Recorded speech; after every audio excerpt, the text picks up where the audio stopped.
In Pit Lane would like to acknowledge the support of the following sponsors. We thank them for their support of In Pit Lane.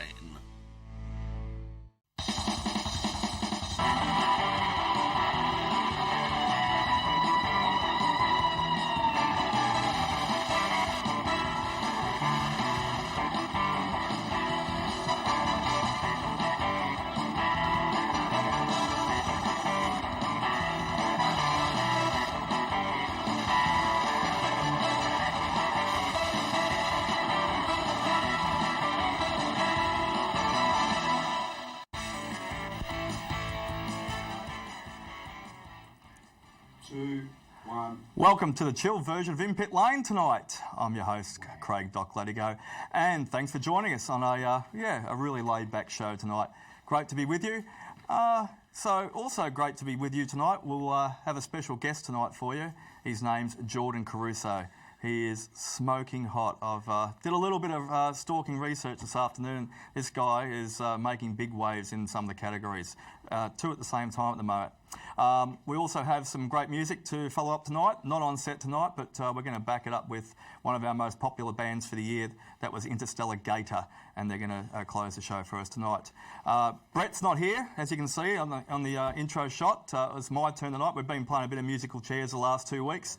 He is in body and spirit, and he'll be back next week, and we can't wait to have the man in the institution for the last 23 years. So I need a sidekick tonight, and my poncho is Peter Johnston. Welcome aboard. Thanks for joining me tonight, Pete. Thank you, Craig. How are you? Good. It's been a massive week in motorsport this week. Yes.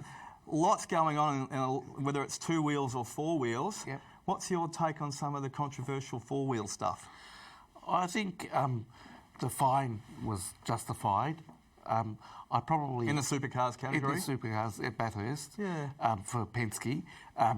But I probably wouldn't have made them last at all. Position 21 for Fabian. Yeah. I would have them maybe the last points paying position rather than that.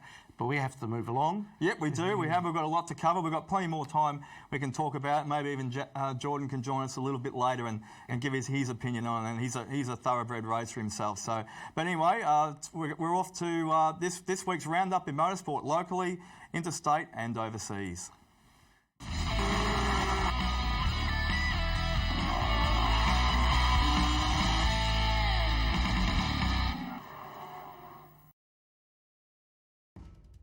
The Confederation of Australian Motorsport has levied its largest fine ever against a competitor after finding DJR Team Penske guilty of a breach of team order rules at the Bathurst 1000.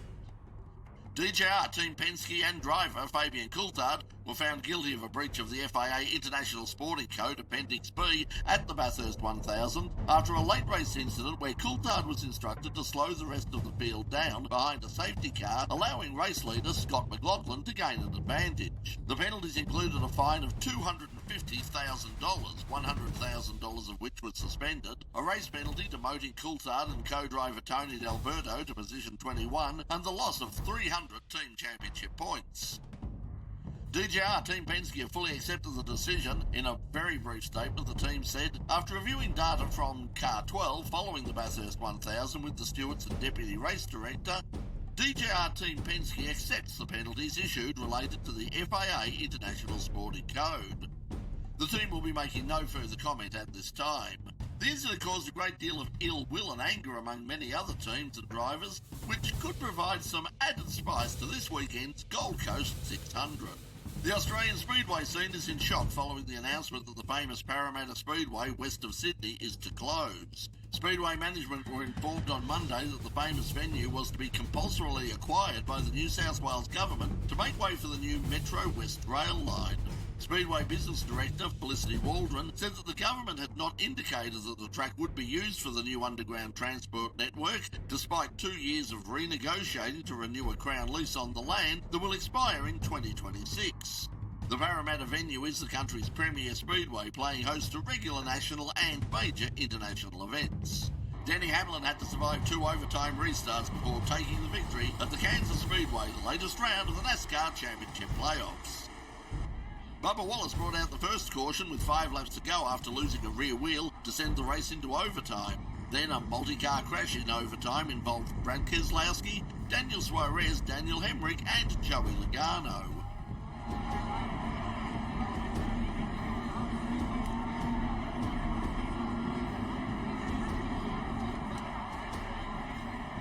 Hamlin took the win to advance into the round of 8, leading home Chase Elliott and Kyle Busch. After wrapping up the Riders' World Championship at the previous round, Marc Marquez has also now wrapped up the Constructors' Championship for Honda with a win in last Sunday's MotoGP of Japan at Motegi. Yamaha rider Fabio Quartararo pushed Marquez hard early and even took a brief spell in the lead before Marquez resumed the usual position. Quartararo's second place allowed him to secure the Rookie of the Year title. Ducati's Andrea Dovizioso was third, leading home Maverick Vinales to take his 100th Grand Prix podium. And in NHRA drag racing, local driver Billy Torrens claimed his second Top Fuel victory in the playoffs at the latest round in Texas. Torrens won with a 3.77 second run at 514.4 kilometres per hour to beat first-time finalist Jordan Vandergriff in the final round. Matt Hagan earned his third funny car win for 2019 with a 3.90 at just over 527 kilometres per hour to beat Bob Tasker. In Pro Stock, Greg Anderson beat longtime rival Jake Coughlin Jr. in the final round, going 660 at 337.5 in his Camaro. And in Pro Stock Motorcycle, Jerry Savoy on his Suzuki ran a 6.88 at 315.2 in the final round to beat Eddie Kravik and claim his third win of the season.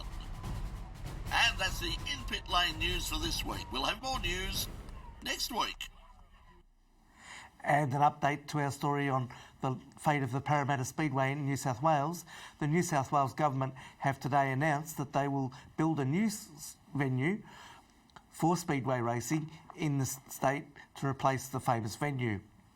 The community and racing fans can be assured that the New South Wales government remains absolutely committed to relocating speedway racing in Sydney, Minister Andrew Constance said today.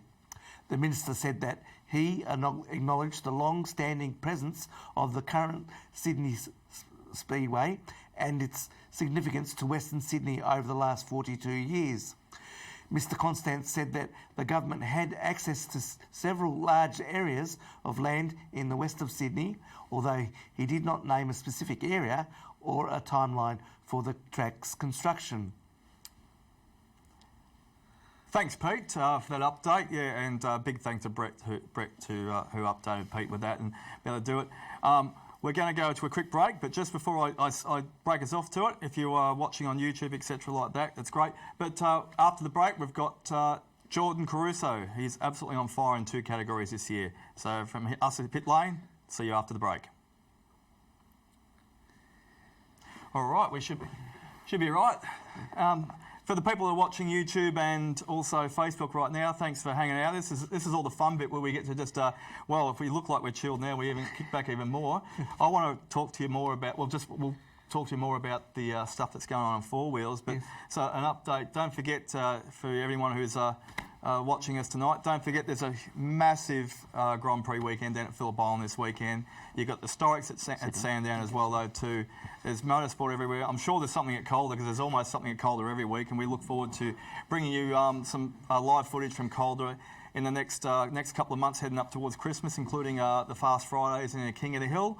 And SAE, we're hoping to get up to Winton in the next few weeks at the start of December. That's all the people across the world, but basically university level for all your Formula One style cars. So it's going to be big. But getting back to, the controversy that is, you touched on it briefly in the main game, on what people will see on Channel 31 on Thursday night. But do you reckon it was really hard enough? Because in my opinion, and this is only my opinion, this is no one here at the show or anything like that, 1, it was pocket money for Roger Penske or the team as a whole. 2, the amount of points they deducted for the DJR Penske Racing won't even take away their Constructors' Championship from them. And 3, 100,000 of it is suspended as well, though, too, if they don't make any team duty errors in the next 12 months. Like I said, I think it was more about sending a message to the teams that if you have an infraction like that, you will be harshly dealt with, and I don't think they can consider. They have to make.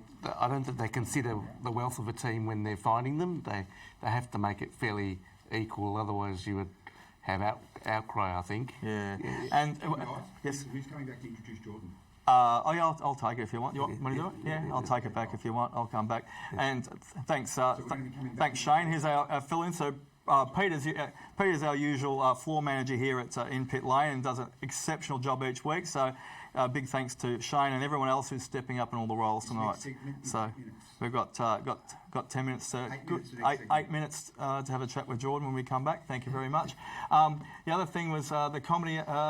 Chaz Mostitz decided to bring his comedy roadshow back along again, and that he's questioned, and I think he said he had three fantastic rounds of golf this week, or somewhere along those lines, and Cam wasn't too happy during the week and said that basically they need to keep us after Pukekohe over in New Zealand the round before, they need to sort of just back off from each other a little bit. Well, rounds of golf, it's important to relax before a big race. So it's true. Anyway, seems like the control room, we're ready to come back to In Pit Lane on Channel 31. So thanks for putting up with our chin wag. And if you've got an opinion, quickly throw us on Facebook or YouTube. And welcome back to In Pit Lane. I'm your host, Doc Gladigo, and I've got with myself Peter Johnston tonight. But Pete, we've got a very special guest tonight. I've done a little bit of research on this fella in the last couple of hours, and if you don't think it's hard to have one person to be able to do a one-car category, imagine trying to do 2 cars in a category for the whole year and basically doing every single race, and that's right across Australia. So without further ado, on behalf of Pete and myself, I'd like to introduce Jordan Caruso. Thanks for joining us on In Pit Lane tonight. Thank you very much. My pleasure. It is. It's great to have you. Thanks for sparing the time. I don't know how you fit in university, running 2 cars, having a tinker with the car as well during the middle of the week, and coming to join us as well too with media duties. Yeah, it has been a pretty full on year, especially with uni. But I've managed up until now, and happy to be here. What are you studying anyway, Jordan? Engineering. Oh, well, just add another feather to your bow as well too. Is that mechanical engineering you hope to be able to do it, or engineering as a whole society? For now, yeah, but we specialise, and hopefully mechanical next year. Oh, fantastic. So in your first year. Yeah. Good on you for getting there and achieving that. Thank you. So you're in the sports sedans. Yep. There's a final round coming up this weekend at Sandown. Yep. And you're racing the Audi. Can you can you tell us how that move came about with the Audi? It was Jack Perkins used to drive it. Yep. So Jack sort of, I guess, decided he wanted to move on to other things, and Darren Hossack, who used to drive the car, was still in talks with John, who owns the car. And I've known Darren for a long time, back since go-karting. And yeah, I guess throughout sort of testing and knowing him and all that sort of stuff, he's thought I was a good fit for the Audi, and so he put my name forward, and we had the test day, and that was successful, and I've been doing it ever since. Okay. Very good. You started back in karts, I read, back at the age of 7 years of age. Is that true? 7? Yeah. Exactly. What attracted you to motorsport or karts at the age of 7? That's a pretty. I mean, kids jump on Pee-wee 50s in the paddock as well though too. But 7 to jump in a kart's pretty young. Well, it was actually my cousin. He was sort of a few years older than me at the time. He was racing just a club day at Morwell, and Dad said, if you want to come down and watch go-karts, and we'll go. And we did. Within weeks, I had a go-kart and we were at the track. You were addicted straight away. Yeah, no. Yeah, it's all right. You can the smell. So did people know straight away that you had potential, or? Sort of hard to say. I guess I became more and more successful at club days, and then that became, state level, national level, stuff like that. But no, it definitely took a while, I guess, to sort of get into it. But yeah. We could talk all day about your from year 7 years of age to year 10, and your karting, second in the championship in the KA2s I think it was back in 2015. Yeah. But it's really been in the last probably 2-3 years that you've really hit your strap since 2017. I've seen two or three different types of cars you've been driving, including congratulations on the Audi A4. It's got a Chevrolet engine in it, hasn't it? Yes. Too? Yeah, Yeah. We'll touch on that in a minute. But you're hitting poles, you're hitting fastest laps.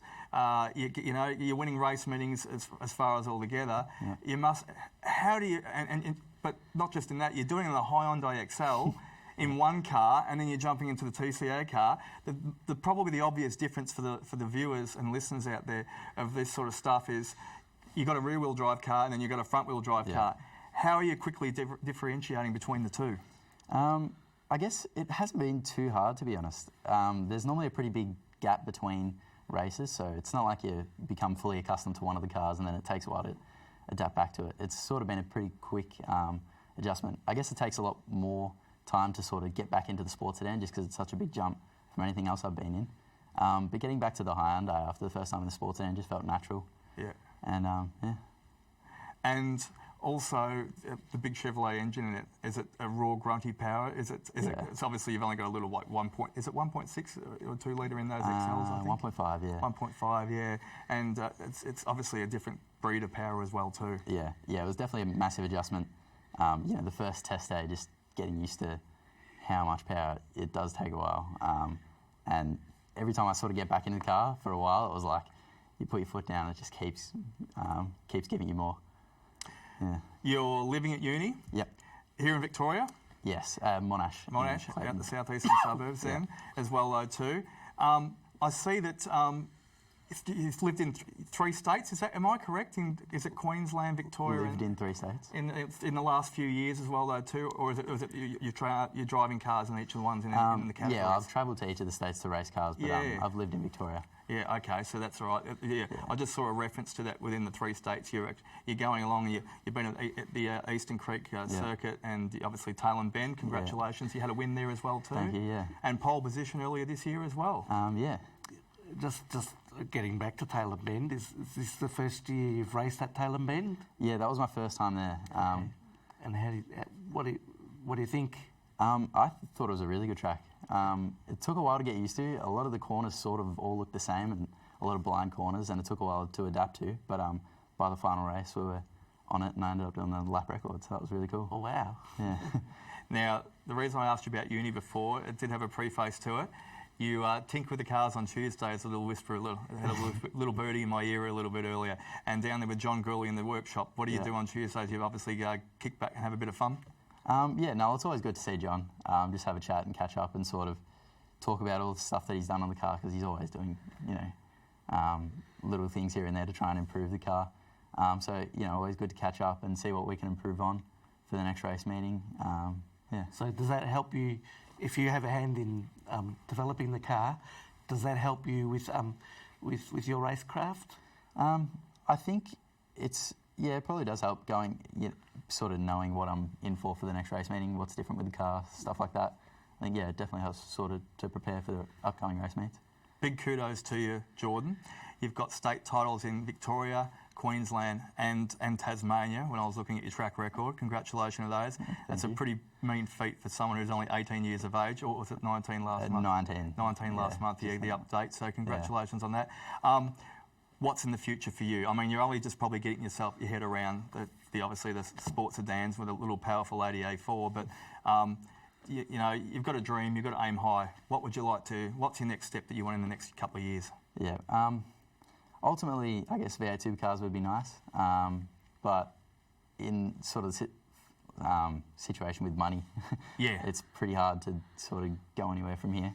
But obviously, just keep performing as well as I can, and hopefully something comes of it. Yeah. Thanks, Jordan. No, it's good. We're going to throw to a break right now on Channel 31, and we'll be back after the break. We'll wrap things up, say goodbye, talk a little bit about what's coming up the news, and close the show with some music. Thanks for joining us.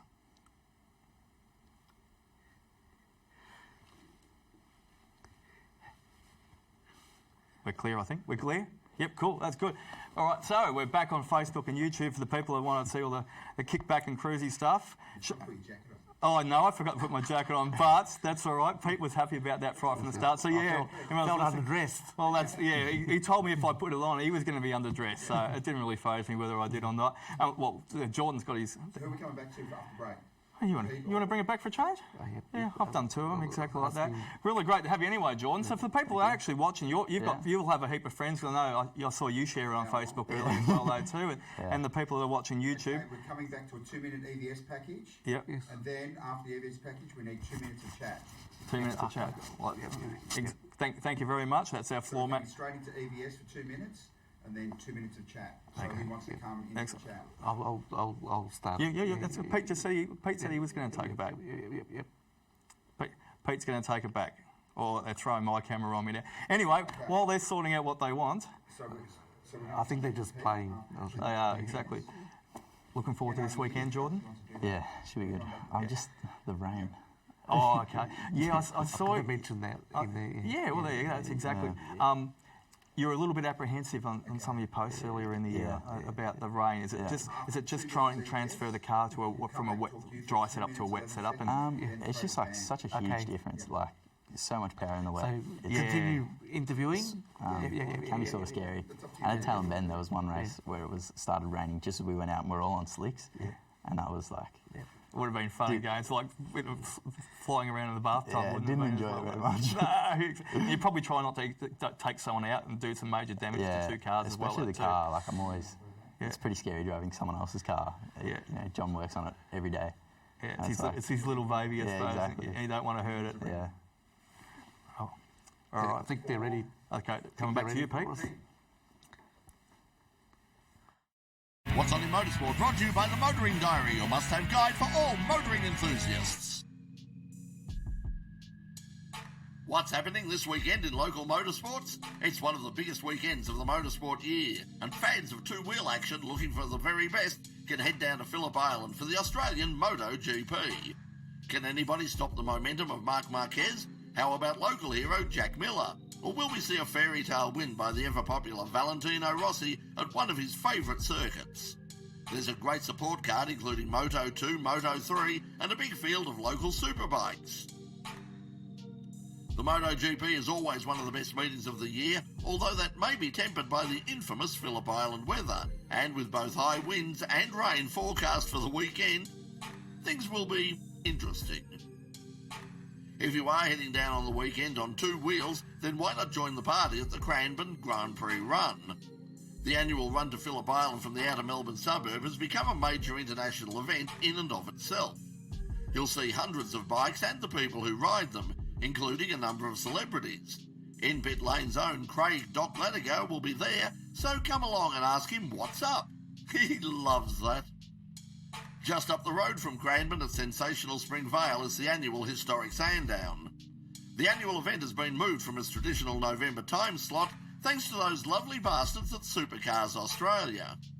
But there's still plenty of reasons to head out this weekend, including the spectacular Formula 5000, classic historic touring cars from the 60s, 70s and 80s, thundering sports cars and a huge field of historic Formula Fords celebrating 50 years of local racing.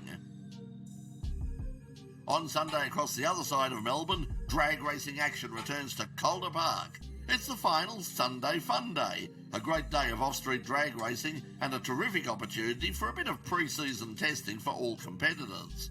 Racing starts at 10, so get out there in your tough street machine, take on your mates in a safe and legal environment. And that's just some of the action taking place across Grand Prix City, Melbourne this weekend. And welcome back with Jordan Caruso. Jordan, we've got the last round of the Sports Sedans Championship coming up this weekend at Sandown. How are you feeling about it? I'm really keen. I'm excited, except having a look at the weather, it seems to be wet. Yeah. Which I'm not too keen on. But yeah, hopefully just keep adapting to the car. Because I've seen where you had a wet time at Sydney Motorsport Park and you were a little bit apprehensive. Yeah. With the car, you had trouble sort of getting your head around how the car handles in the wet. Have you got more of a handle on that, do you think? Yeah, I'm definitely a lot more confident in the car now. Yeah. I think if it does rain, I'll be able to get onto it a lot quicker. But especially on practice days when it's wet, it's sort of annoying because it's like you're not really gaining much. You're just sort of going around in circles and you can't. You don't want to push too hard to do anything to the car. And viewers, don't worry about the rain. It's still going to be a great day, so you should all go along. Absolutely, it's going to be a cracking weekend. There's a feast of motorsport on. One last quick thing as well, Jordan. Tell me about one of your racing experiences. We're having a chat about off camera. The no second gear. That must have been a fun for initiation. Yeah. Well, it was the first time in the sport today, and the first test day at Winton, and there was heaps of gearbox issues, and couldn't get second gear, and it was a pretty frustrating day. Especially didn't you no clutch or something? No, I just didn't go, like clutching, trying to blimp, going in. Did you try double clutching it? Oh, I tried everything. I bet you did. Crash boxing it?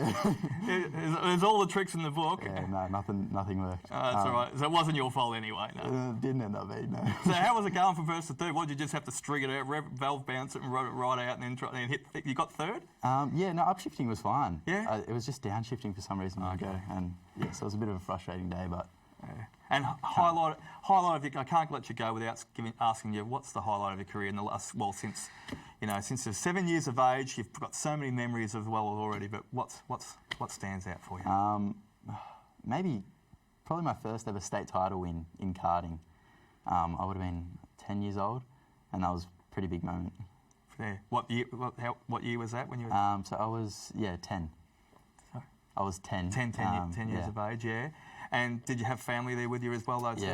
Yeah.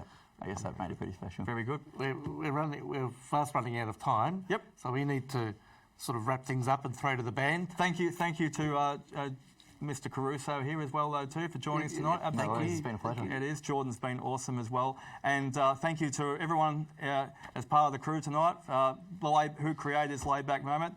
Brett, welcome back next week. We can't wait to have you back. The man is just an absolute legend. And massive thanks to you, Peter, for joining me. Thank you for letting me do a lap with you. Oh, a lap, a flying lap. It's always fun doing with you. We're going to see you at the show. Stay tuned to In Pit Lane on YouTube and Facebook and all the other social media stuff. Pete's got myself and Brett's got a whole lot of postings about stuff this weekend that's coming up all over the place, all over the world. And we're going to throw into our guest musics tonight, which are Interstellar Gator, get it out, Interstellar Gator with Bamboo.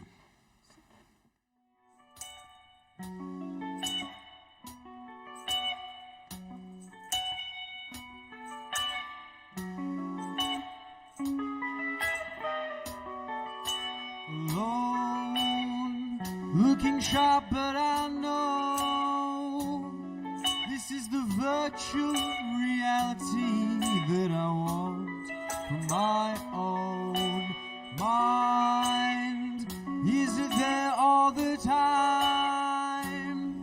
In and out of a crave to possibly escape my doubt. Is this who I am, or am I lost to despair? Can I come back from this? Surely try to repair. Stuck in a cage made of bamboo.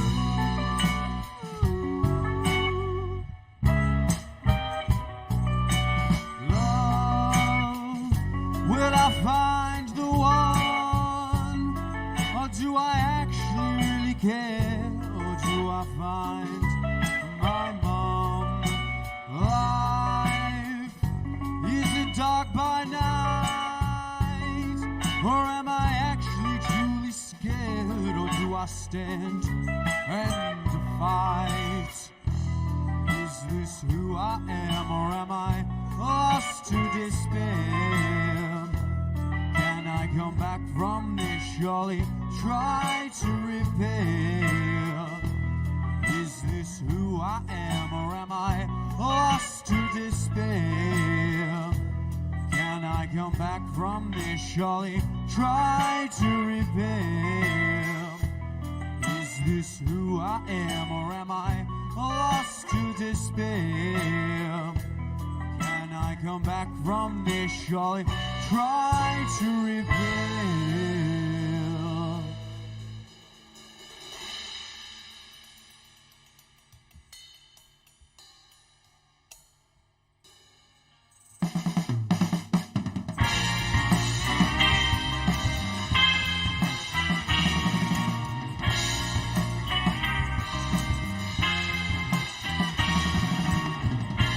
Is this who I am, or am I lost to despair? Can I come back from this and gonna try to repair? Is this who I am, or am I lost to despair? Can I come back from this and try to repair?